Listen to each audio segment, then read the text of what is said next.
Welcome everybody. Thank you for coming this afternoon. Chris Guggenmiller, I'm a 5th grade teacher here. I teach social studies and science. Today's skits that you will see will center around many of the events from the Western Hemisphere. Western Hemisphere is the course of study that we follow here as a 5th grade social studies department. So what you'll see today is a moving timeline over a course of history throughout the Western Hemisphere. So keep that in mind as we go through these skits. Again, thank you for coming today. We're going to start things off with our Native Americans.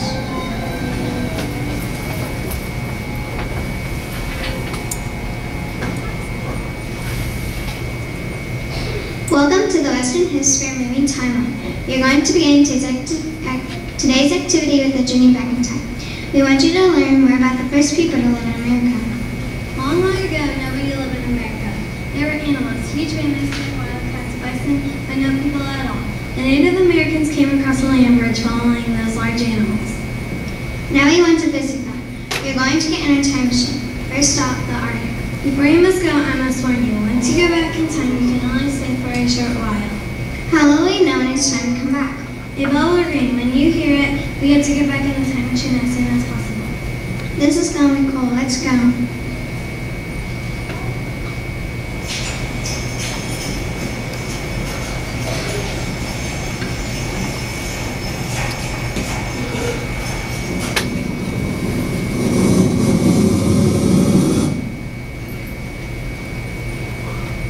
It is really cool here. Where are we? We are in the Arctic where Alaska and Canada are located. I see nothing but snow-covered land. Wait a minute, someone is coming now, and they're wearing caribou skin. Welcome, we're the Inuits. Will you come out of the cold and join us in our home?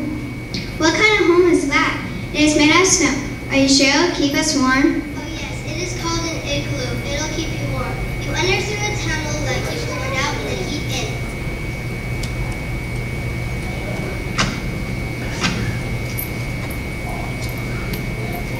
Hey, it is warm here. Boy, am I hungry. Would you like something to eat? Here is some fresh caribou we just hunted.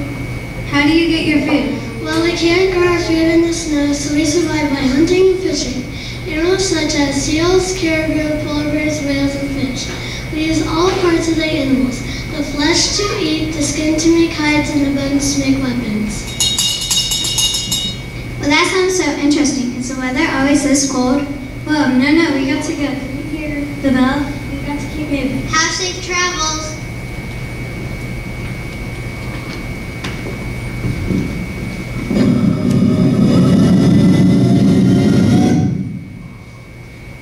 Wow, this land is so different. It is covered with grass, and look, there is a buffalo. We are in the Great Plains. Oh look, someone is coming now. Welcome, my name is Little Buffalo. I belong to the Sioux tribe.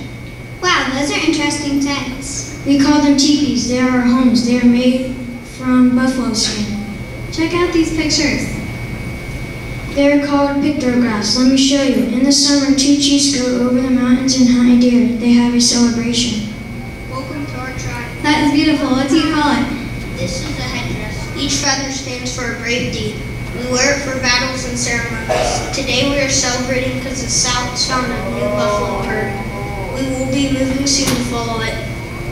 Why do you move so much? Hunting buffalo is our way of life. We are not farmers because we don't have time to harvest crops, so we are always following the buffalo. The buffalo provides us with food. We use all parts of the buffalo. The skin for our teepees and clothes. Our moccasins are also made from buffalo skin. We use the bones as tools and weapons. That is similar to the Inuit. They use all parts of their animals too. That's true. Both tribes never waste. We have to go. Thank you. You're welcome.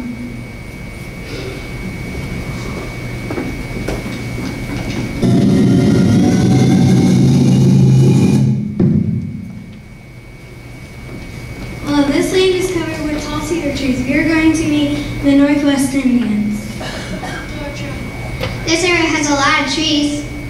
Yes, we use them to make our homes, canoes, baskets, and weapons. That's an interesting way to hold your baby. Yes, it is called a cradle board. All of the women in our tribe take care of the babies. Won't you help me gather wild berries, fruits, nuts, and seeds? Don't you grow your own food? We don't need to farm. Our own land provides us with plenty of food. We are so rich because we have so much food available. That's true. Even though the alchemists are difficult to catch, we mostly rely on fruits and vegetables and fish. We sometimes use our canoes to hunt animals, but catching salmon is much easier. We use trap to catch salmon and fill salmon. The winters are hard, so during the summer we gather fruits and vegetables and store them in our baskets made from the bark of a tree. Oh, we have to go now. Before you go, have one of our baskets for your journey.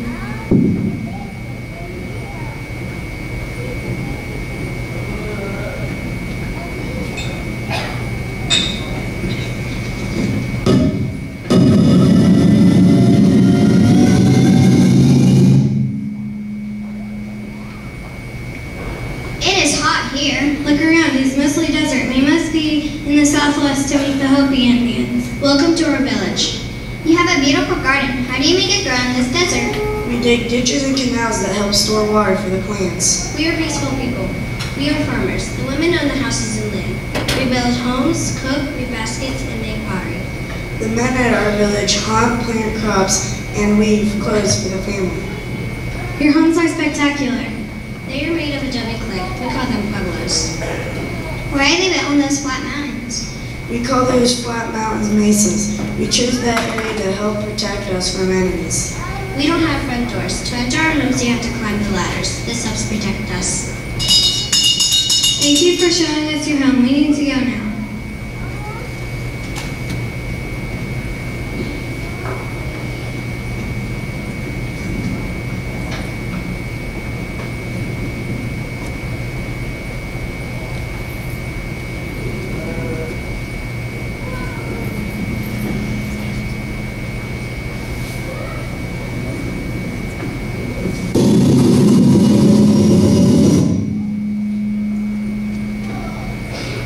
This area looks a lot like where we live. We are in the eastern woodlands to meet the Mohawks. Look at that garden. There's corn, beans, and squash. Welcome. My name is Yuko Don. I belong to the Mohawk tribe. You look hungry. Would you like some food? Yes, please. I helped my mother prepare succotash. What's that? I boil corn and beans together. It's delicious. That tastes great. Oh yes, corn is very special to us. We use it for food. We also use the corn nuts to make hammocks, mats, slippers, and dolls. Squawk! Squawk! Who are you and what are you doing? My name is Birdwatcher and I am trying to scare the crows away. We do not want them eating any of our seeds. One day I will be a great warrior and the birds will fly away at the sight of me. My father is teaching me how to hunt. What do you hunt? We mostly hunt deer. We use it for our food. We use the deer skin for our clothing. This is a very large house. It's like a barn. It is called a longhouse. It is made out of elm poles covered with thick sheets of elm bark. I bet you could put a lot of people in here. We share a house with about 10 other families. We can fit about 40 people living together in this house. Time for us to go. I have learned a lot about the Native Americans. That was a fun day.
Cortez conquered the Aztecs.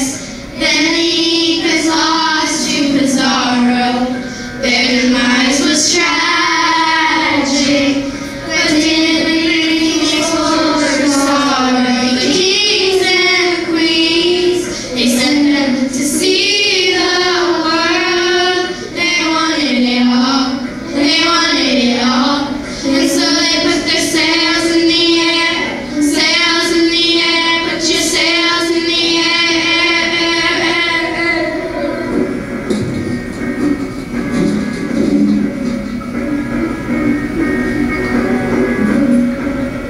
Explorers sail around the world sometimes, saying, hey, yo, let's make our countries grow.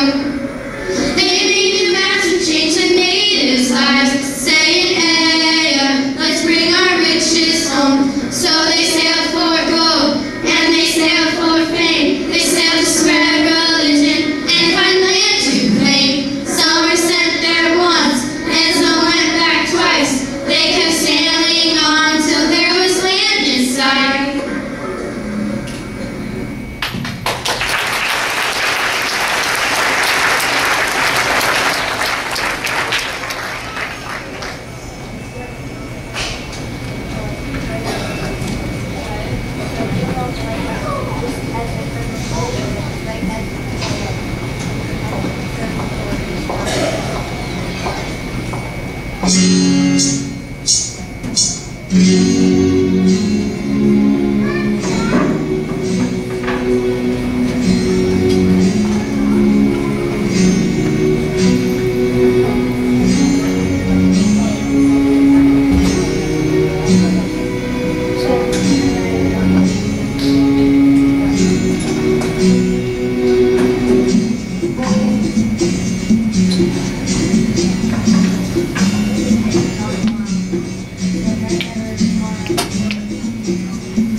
As more and more people came to new colonies, many jobs seen in colonial America. Let's take a look into some of these professions were like. Hello, I am the Cooper's sister. A Cooper is someone who makes barrels, pails, and tubs. His job is very important because almost all colonists need these things. My brother also has an apprentice. An apprentice is someone who is learning to be a Cooper. If you need any barrels, tubs, or pails, please let me know. Hello, my brother is a carpenter. Since many people need things made of wood, he keeps very busy. There are different types of wood he uses: oak, yellow pine, and cypress wood. He keeps us extremely busy. Hi, I'm the blacksmith's sister, and I'm going to talk about my brother's work. My brother's work is very important. He makes nails, bullets, and hooks. A lot of homeowners depend on him to make kettles for their food. Everyone in the colony needs to do something made of metal, so it seems like his work is never done.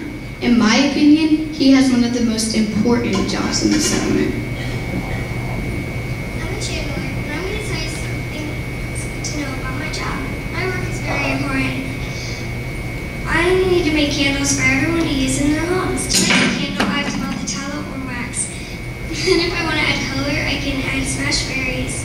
And then I tie a string around a stick and constantly dip it in the wax till I get the preferred size of a candle.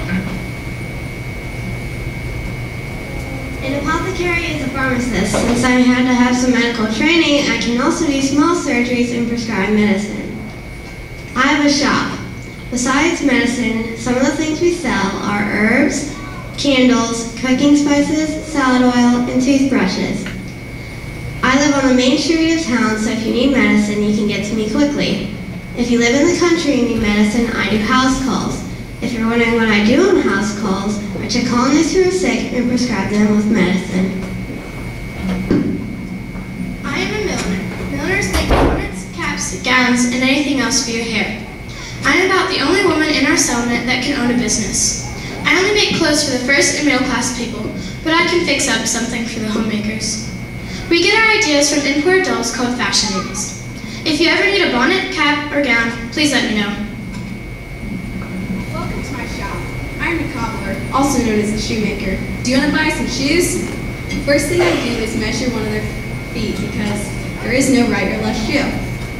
I've had some competition with England since many ships import shoes from there. So if you are interested in buying a pair of shoes from there, consider buying from me instead. Thank you for coming to my shop. These same jobs could be seen all over American colonies. We hope you learned about colonial jobs. We keep very busy in these American colonies. In fact, this was hard work all the way to Fort Recovery, Ohio.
Eventually, fighting began between the colonists and England. At the Battle of Lexington and Concord, Paul Revere and his Press Rider warned the Minutemen that the British were coming. After fighting in this battle and others, the others decided to write the Declaration of Independence, which told the King of England and Parliament that they wanted to be free of British rule. Gentlemen, I've been writing the Declaration for 2 weeks now, and I'm happy with the end result. I know you want me to write it, Thomas, but I'm so glad you did. You have such a way with words. Would you be willing to read it to us, sir? Let me start with this. This is my favorite part. Behold these truths to be self-evident, that all men are created equal, that they are endowed by their Creator with certain unalienable rights, that among these are life, liberty, and the pursuit of happiness. What is your favorite part, sir? Let's each read the rest.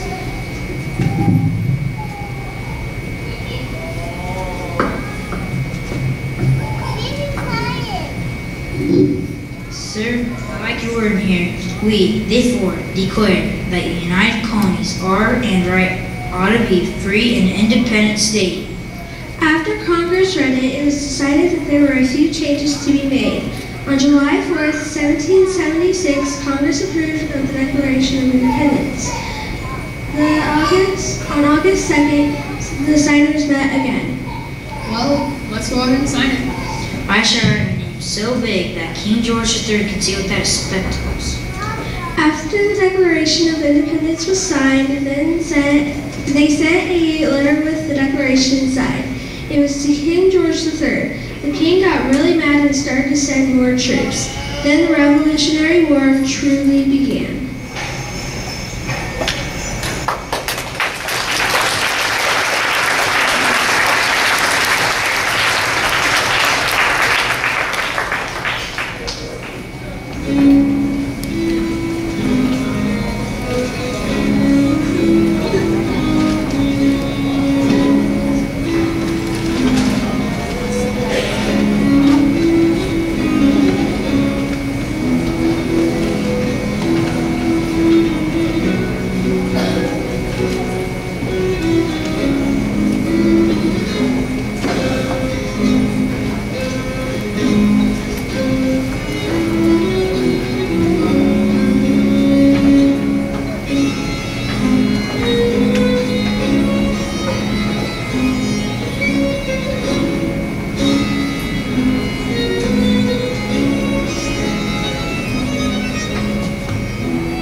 guess what we learned in school today? What did you learn? We learned about the history of Fort Recovery. Oh yes, I know a lot about the first battle. It started back in 1771 when George Washington sent troops to make the Northwest Territory safe. However, St. Clair's army was not prepared.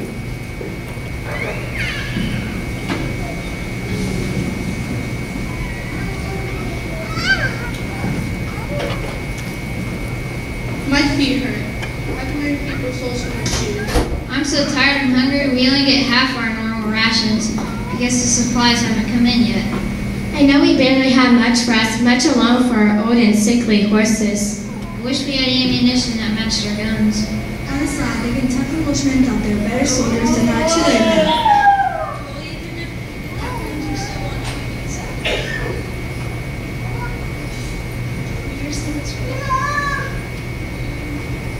We are so much better than this other men, so we are going to build our camp on the side river of Nessie.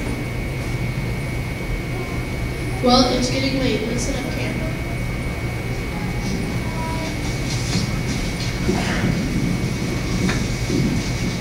These tents are paper thin. I hope it doesn't rain or we sure will get wet. Early the next morning, Indians attacked the Kentucky Bushmen first. The Kentucky Bushmen ran back to their artillerymen, causing a lot of confusion. Within 1 hour's time, the Indians had the American army to their side. This was the largest defeat in our country's history.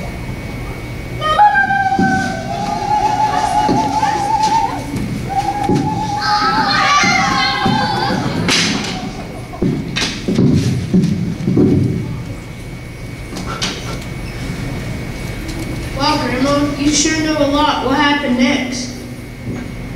Well, after the first battle, the first congressional investigation in history was held. As a result, President Washington appointed Mad Anthony Wayne to be commander-in-chief. Wayne was very organized, disciplined, and had a large army. General Anthony Wayne reorganized the army to 3 main groups. He had infantrymen who carried muskets, heavy artillerymen, and dragoons rifles and horses. General Anthony Wayne followed the same path as General St. Clair, building forts along the way.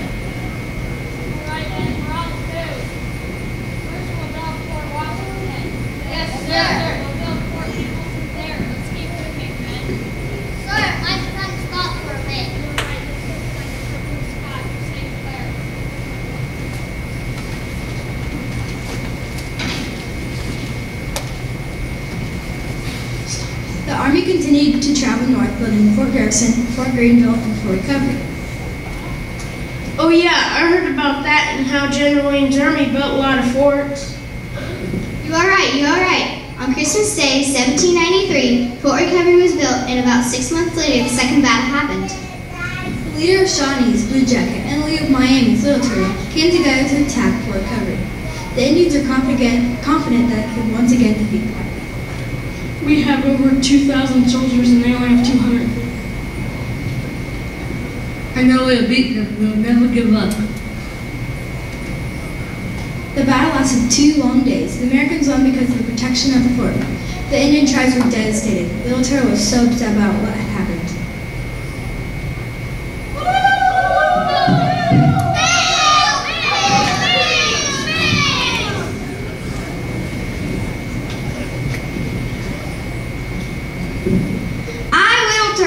Shall never gather another Indian army because of the number of lives he lost in this battle.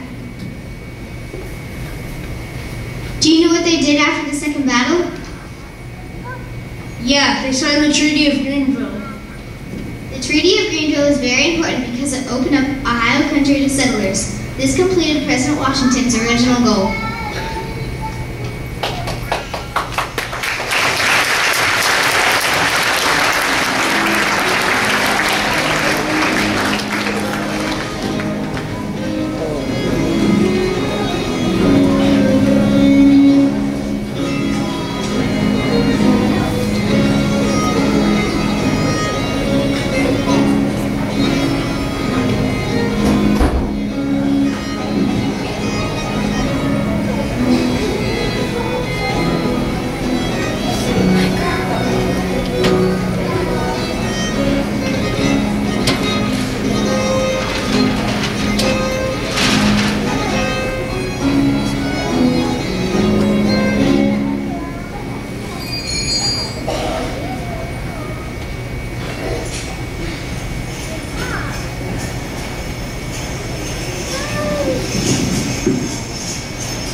In 1803, Thomas Jefferson bought a 828,000 square mile piece of Spanish land called the Louisiana Purchase. Lewis, I just bought the Louisiana Territory, now I'd like for someone to explore it. Okay, sir, I'm up for the challenge. I'll bring my friend William Clark with me. Thank you, sir. I'm excited about hearing what you find on the great adventure. So after Lewis asked William Clark to help him, Clark trained 40 men.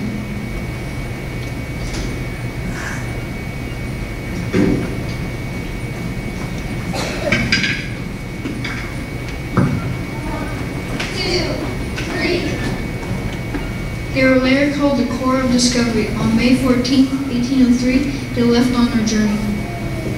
Where should we go? Head up the Missouri River. Lewis and Clark stayed and traded with the Native Americans. Because of this, they met Sacagawea. Later, back on the boat.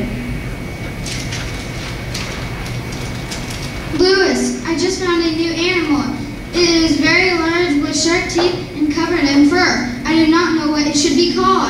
That is called a grizzly bear. Look, there's another animal I've not seen before. I wonder what that animal is called. That is a prairie dog. The Corps continued traveling. They traveled north through the Rockies and then turned west to head to the coast. Lewis, the ocean, the coast! They reached the coast in 1805. On the way back, Lewis took 20 men southward. Clark took 20 men northward. The total journey was over 7,000 miles. Sir, we are back. Great, how did the journey go? We have many new animals and land to share with you. Good work, men. Now settlers can begin moving west.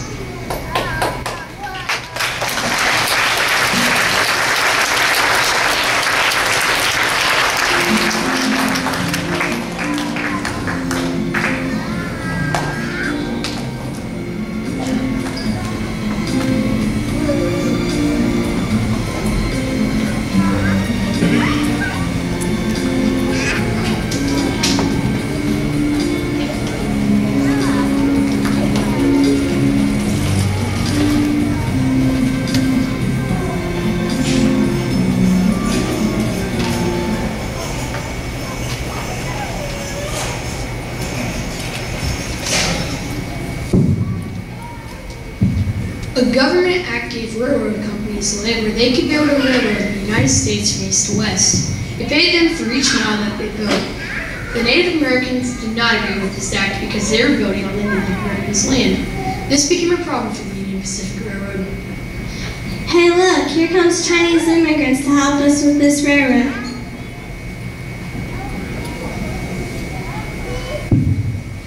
It's time to blow up this mountain. Bombs away!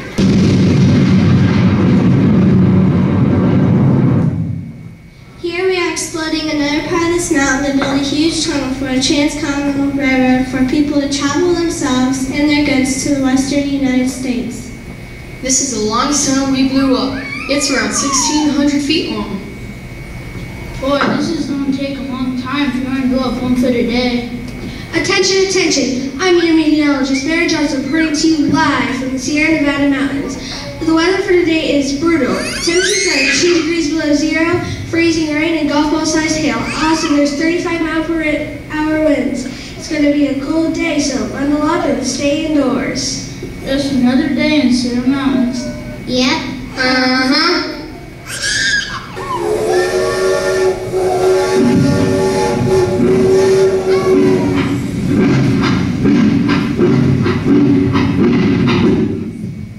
The Central Pacific Railroad would come from California. The Union Pacific Railroad would come from the Midwest. The two trains would meet at Promontory Cement in Utah on May 10, 1869. Hey look, you can put on stand for the dreadless Viking.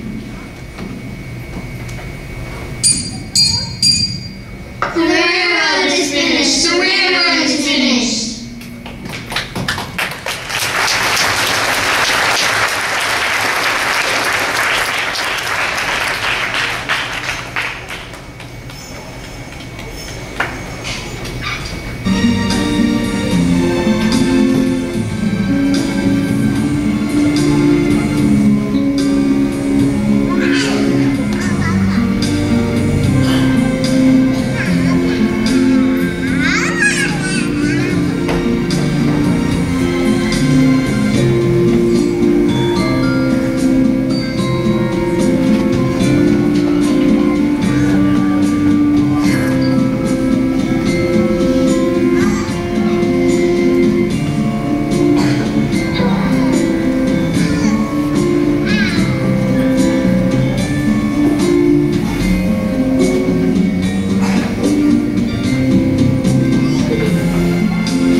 about people this year?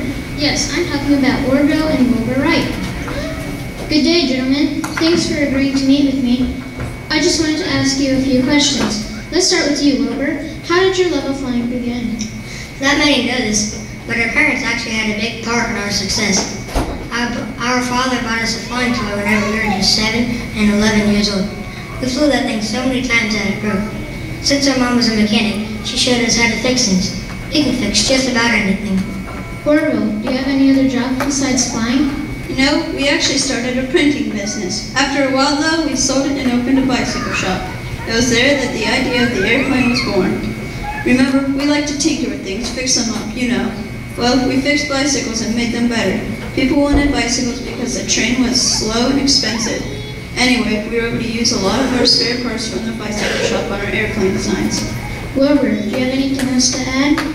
Well, we also put a big tire and laid it flat on top of the front wheel. Then we rode it down the street. That gave us an idea for our airplane too.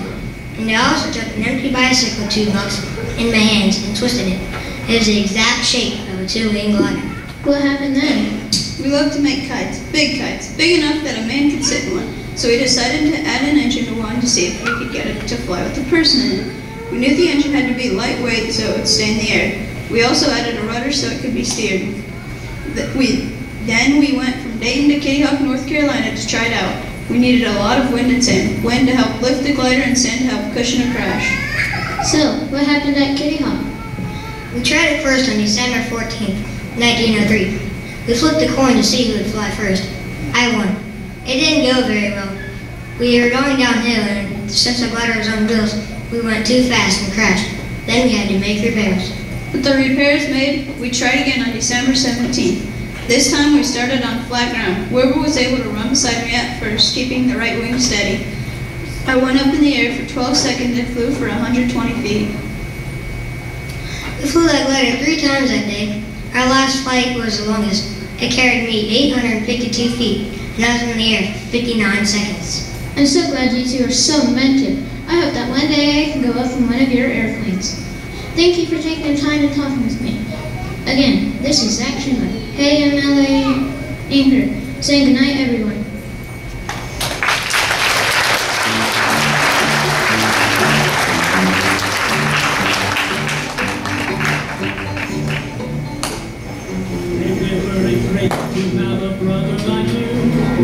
Something more, I feel the same way too. And sometimes I feel like I know what you're thinking. You know what I'm thinking. You're thinking we're incredible. Let's invent a hat that doesn't change nowhere.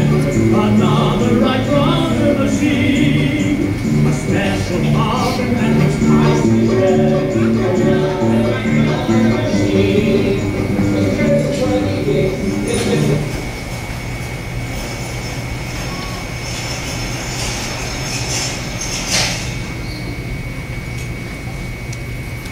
Kaylin, how was school today? I've been waiting for you to get home. What did you do today? Now that I have a test on Friday, it's about the Great Depression. I'd like to know more about it. Didn't great-grandpa and great-grandpa live through the Great Depression? Yes, where do you want me to start? Okay, it began when the stock market crashed on October 1929, which sent Wall Street into a panic and wiped out millions of investors. Did it just keep going downhill from there? Yes, my father was one out of millions of people who were unemployed. People that invested money were all wiped out too. Grandpa lost his job, but it was worse than that, right? Yes, when Grandpa talks about the Great Depression, he talks about how hopeless things seemed. Many people were homeless and had to stay wherever they could find a place to sleep. Many good people handed out food to others who couldn't afford it. We would have handed out food, right, Mom? Was it all bad, Mom? No, I think it really taught people how to save and not waste anything. If you had a piece of foil, you might wash it off and reuse it instead of throwing it away. What else can you tell me, Mom? Well, most people didn't have extra clothes like we do now. My aunts each had an outfit to wear to school. They would wear it one day, then switch clothes with each other and to wear something different the next day. How could they make money when the family was unemployed? Grandpa's brother still had a job, but he only made 9 cents an hour. Only 9 cents an hour? There's no way. Farmers like my father left their crops. They had to let them rot because there was not enough money to plow the fields. Wow, I would never let my crops rot. You would if you were in the Depression. There were thousands of banks closed because they had no money. Were there any banks left at the end? Well, let me finish the story. My uncle did get laid off, but the Japanese attacked Pearl Harbor in December 1941. That made the United States enter World War II. Eventually, women started working in factories while many of the working class men entered the war. People started making money again. I hope we never go back to times like that. I think I'm ready for the test. Thanks so much.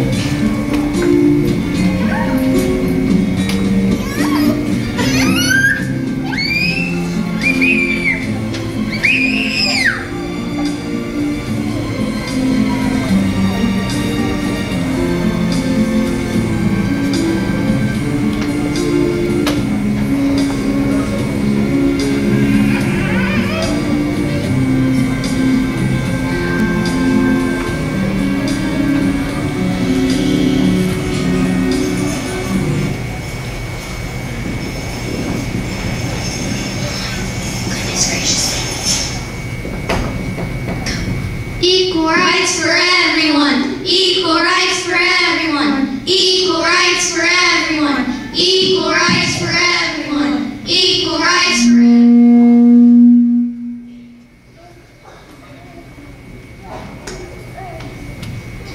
Hello, my name is Susan B. Anthony. You may know my name because I joined the women's rights movement in 1852. I dedicated my life to the women's suffrage movement. I worked very hard to help women earn the right to vote, to own property, and to be able to keep the money they made. I'm Marie Bridges. I was the first African American to go to an all-white school in 1960. This was very scary, and often people were mean to me because they didn't want me to stay, and I was black. The first year of school, I had to be escorted by the U.S. Marshals. I stayed strong and continued to go to William Cranes Elementary. By staying strong and refusing to give in to my fears, I helped African Americans earn rights for equal education. Hello, my name is Helen Adams Keller. I was born June 27, 1880 in Tuscumbia, Alabama. When I was 19 months old, I got very ill with scarlet fever and lost my sight and my hearing. In 1946, I was appointed counselor for the International Relations for the American Foundation of the Blind. I have been to 35 countries and 5 different continents. I have spoken to millions of people about my stories. Through my stories, I have helped bring equal rights to people who have disabilities.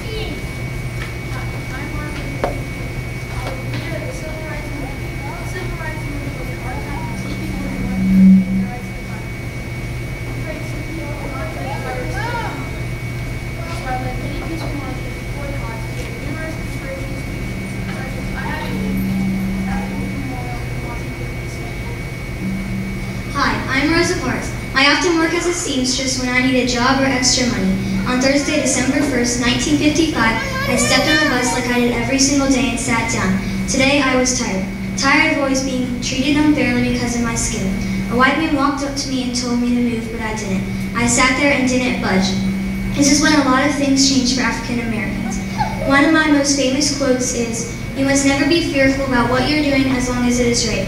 I am also famous for the Montgomery bus boycott.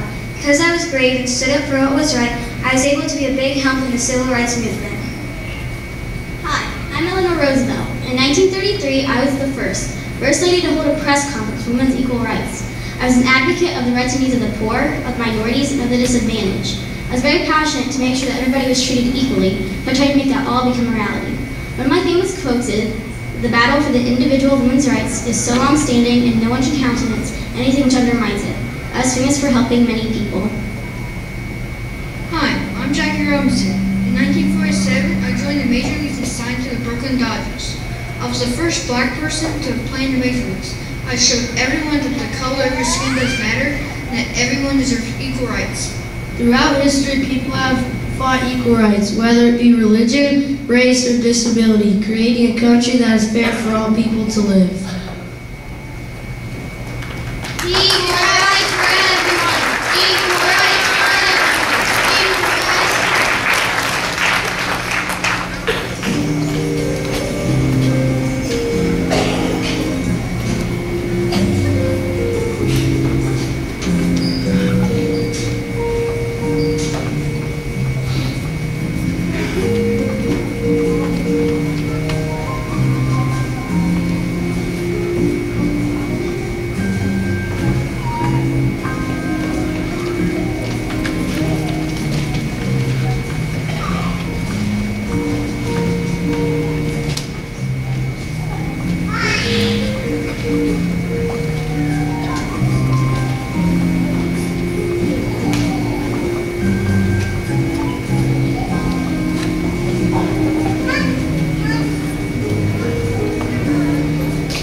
when President John Kennedy challenged the nation to be the first country to put humans on the moon. And they may ask, why climb the highest mountain? Because we choose to go to the moon. We choose to go to the moon this decade and do the other things, not because they are easy, but because they are hard. Because that challenge is the one that will organize and measure up the best of our energy and skills. That challenge is the one that we're willing to accept, unwilling to postpone, which we intend to win. 3 men were ready, trained, and ready to go. Neil Armstrong, Buzz Aldrin, and Michael Collins. On July 16, 1969, Apollo 11 was ready to launch from the Kennedy Space Station. To get to the moon, Neil Armstrong, Buzz Aldrin, and Michael Collins got in the rocket. 5, 4, 3, 2, 1, blast off!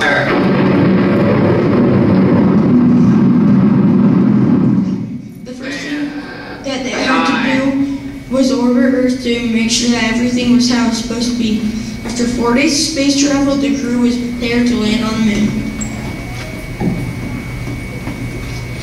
When they got close, Neil Armstrong, Buzz Aldrin hopped in the LEM and went down to the moon. On July 20, 1969, Apollo 11 successfully reached the moon. Neil Armstrong was going to be the first human to walk on the moon. When Neil stepped off the ladder, he said, "That's one small step for man, one giant leap for mankind." Soon Buzz Aldrin went down the LEM ladder to walk on the moon's surface. I bounced around on the moon with Neil Armstrong. Did you know I went 1/6 of what I do on Earth every time I make it? While we are on the moon, Michael Collins is orbiting the moon in command module. We will meet up again with him when our mission is complete. While we are inspecting the moon, Michael can observe if anything goes wrong with the mission. Our time is up. We only had 2.5 hours on the moon, but we managed to collect 45 pounds of moon rock. It is time to get in the ELEM and connect to the main module. We are going to start the engine now. Neil and Buzz had rock and soil samples to bring back to Earth. 8-day mission was completed, successfully returned to Earth on July 24, 1969. President Kennedy's objective to land on the moon was accomplished. After the Apollo 11 mission, Neil had many positions with NASA. He worked as a professor of engineering at the University of Cincinnati. Now I will always have the memory of being the first person to step on the moon.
Have you ever heard of the Alaska race on Earth? It's a sled dog race called the Iditarod, and it takes place in Alaska. Did I hear Iditarod? I love that Iditarod. It shows my husky at camp, don't you? Yes, and I sure do love to run. But she doesn't have to pull me all by herself. Each team has 16 dogs that pull the sled from anchorage. I'm the musher. I'm the person who drives the sled. The musher takes very good care of us, too. The musher also trains all the dogs so they are able to pull the sled for 1,000 miles. The races start in Anchorage and end in Nome. I also have to be well trained so I can follow a Iditarod trail that goes west through the middle of Alaska. It's a snowy trail that leads us across the tundra, through the mountains, into dense forests, and over frozen rivers. It is very fun, but most of the time it's very hard work. It's an adventure for sure. Do you official start of the race is on the first Saturday in March, and all teams take off from downtown Anchorage and go for 11 miles. At the end of 11 miles, we pack up our dogs and our sled and drive to a town called Will. The next day at 2 p.m., the real race starts. After a hard day's work, we stop at a place called a checkpoint. The checkpoint is a small village where there are veterinarians who check on the health and safety of the dog team. There are 25 checkpoints when you do the northern route, and there are 26 on the southern route. The trail splits at the town of Ophir. Much is taking the northern route if the year is even, and the southern route if the year is odd. Abdiak and I are hoping our team is the first one through the Burled Arch or the finish line this year. Yes, so you can win the $50,000. Now let's get training for next year.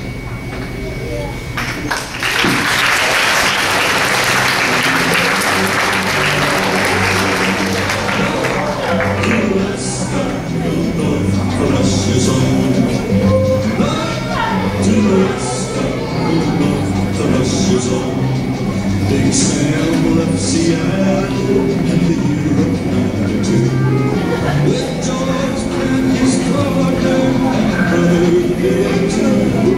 They crossed the Yukon River and found the lands of gold. They rode the White Mountain just a little southeast of road. Sam crossed the majestic mountains to the valleys far below. He talked to his team of huskies as he rushed on through the snow.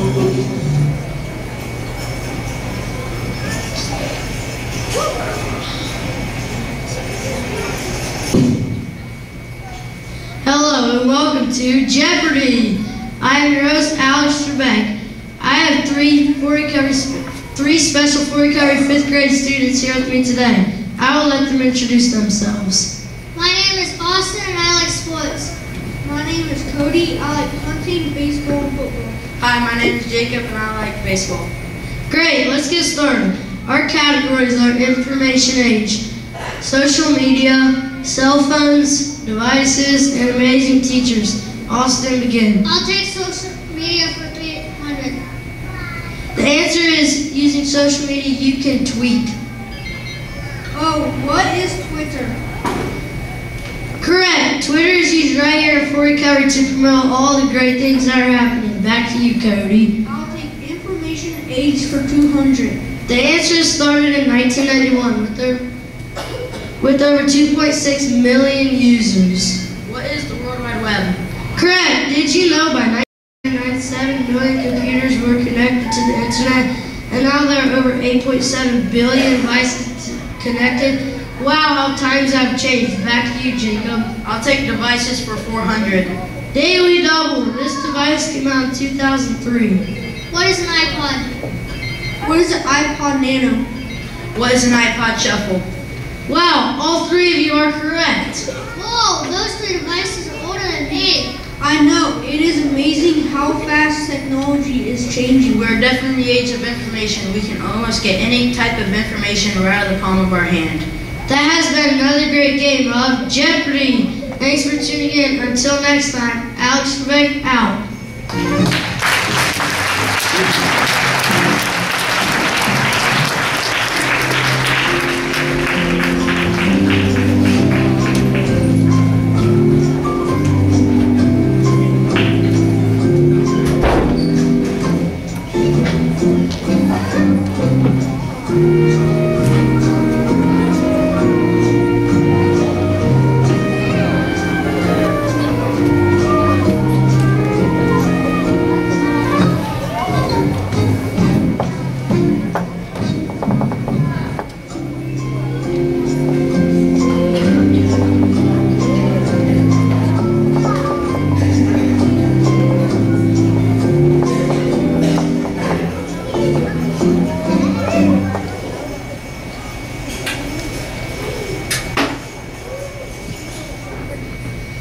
To the amazing race through the Western Hemisphere.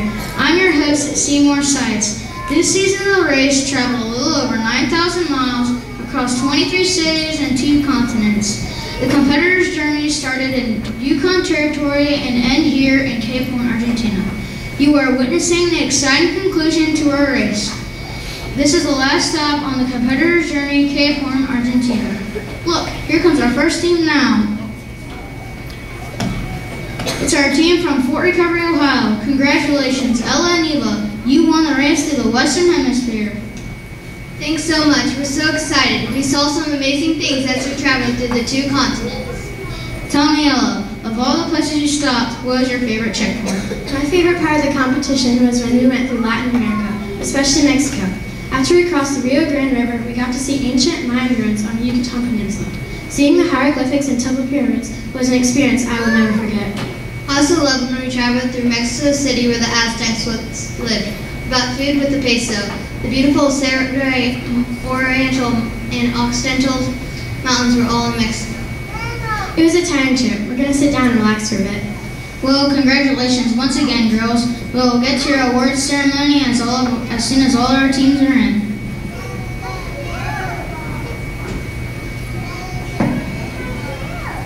And look, here comes our next team now. It's our team from Brazil. Welcome to Cape Horn, girls. Obrigado. That means thank you in Portuguese, our native language. Can you please tell me all of your favorite experiences? Absolutely. We had reminisced so much about our time in Canada. It was definitely our favorite country to see, and there is so much to see. You realize it is the 2nd largest country in the world, and that it is bordered by the Arctic, Atlantic, and Pacific Oceans. The Cordillera in Western Canada, where the coastal mountains meet the Rocky Mountains, is spectacular. All you see are mountains everywhere. I love seeing so many of Canada's signs. They are written in both English and French since Canada is a bilingual country. We got to experience the magnetic road, where somehow cars go backward uphill. Right before we left Canada, we caught a Toronto Maple Leaf hockey game. It was awesome seeing Canada's favorite sport. Well, girls, you did a great job. Well, we'll get off our feet.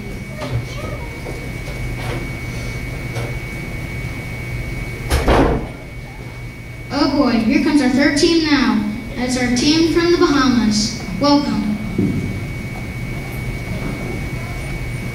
Well, thank you. We are glad to be here. You have a minute to tell us all of your favorite experiences? Absolutely. We love crossing through Panama, seeing the Panama Canal. Then in Colombia, we journeyed down the western coast of South America. The Andes Mountains are so beautiful. We got to see Angel Falls in Venezuela. It is the biggest waterfall in the world. We also got to see giant anteaters, jaguars, and capybaras. A capybara is a rodent the size of a dog.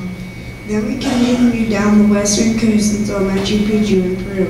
That ancient Inca city was a sight to remember. One thing I know I'll remember is when we find that Amazon guinea pig, a delicacy in Peru. As we continued here to Cape Horn, we got to see a small portion of the Amazon rainforest. South America has so many beautiful sights. We were very fortunate to experience it throughout this race. Well, team, you did a great job. Why don't you take a break and get some food? Thanks, that would be great. We are both really hungry.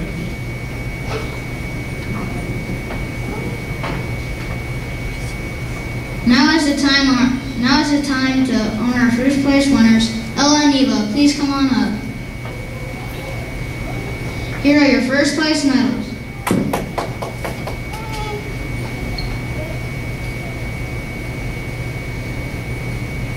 Now girls, we have a special surprise for you. Over 100 people from your amazing town of Fort Recovery came to cheer you on. They have planned a special song in honor of your hard work through the Western Hemisphere. Okay, are you ready?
fifth graders. How about another round of applause for our fifth grade presenters?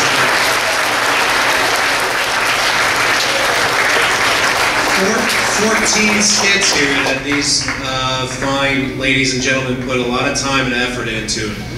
Memorizing lines, gathering props, building props, and additional supplies. And, you know, I can't say enough. I know the other fifth grade teachers, we talked about it quite a bit. We can't say enough. Just the level of improvement that we've made all along in our practice. And you do it for days like today. So when it comes to game time, when it comes to time to do it on stage, we do it with near perfection. And fifth graders, you did a fantastic job.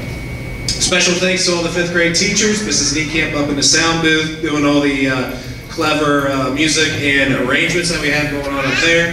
Mrs. Snyder, Mrs. Meyer, Mrs. Brunswick, all the fifth grade staff helping out with everything here today. A couple of things. We're going to release the fifth graders here in a minute to go stand around and get into their waxed museum characters. Please visit them. Ask them about their wax museum character. They have a speech for you. Also, out in the hallway, they have developed biographies over influential Western Hemisphere people. Please stop by, check out a couple biographies that they put a lot of work into. Also, Mrs. Evers, thank you back there, organizing everything. Thank you. With that, fifth graders, go ahead and get to your spot. Give them about a minute and a half, and they'll be ready for you. Thank you again for coming, parents.